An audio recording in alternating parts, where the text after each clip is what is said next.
ఎవరు రాశారో కానీ 2 చేతులు ఎత్తి నమస్కరిస్తున్నాను. అది చాలామంది వాట్సాప్లో వచ్చి ఉంటుంది. రాని వాళ్ళకి ఈ సందర్భం చాలా గొప్పది, నిజంగా హృదయాన్ని ద్రవింపజేసేది, సత్యం కూడాను. నాన్న ఎందుకో వెనకబడ్డాడు, అది శీర్షిక. అమ్మ 9 నెలలు మోస్తే నాన్న 25 ఏళ్ళు.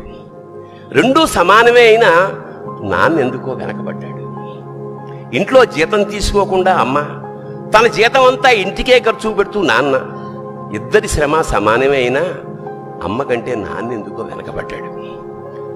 ఏది కావాలి అంటే అది వడ్డీ పెడుతూ అమ్మ, ఏది కావాలంటే అది కొని పెడుతూ నాన్న. ఇద్దరి ప్రేమ సమానమే అయినా అమ్మకొచ్చిన పేరు ముందు నాన్న ఎందుకో బాగా వెనకబడ్డాడు. నువ్వు కన్న కలలే నిజమవుతాయి చూడు, అందుకే ఉన్నాడు ఈ నాన్నే తోడు. దశరథ మహారాజే నాన్నై పుట్టాడు, నువ్వు రాముడంత ఎదగరనేడు. చరితలు ఎన్నడు చూడని మీ నాయన ఎంత మంచోడరా అంటుంటే ఏదో తెలియని ఫీలింగ్ అబ్బాయ.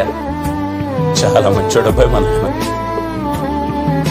10 మందికి పెట్టోడు కానీ 10 రూపాయలు ఏ రోజు 10 రూపాయలు కూడా ఎవరి దగ్గర తినలేదు అబ్బాయ.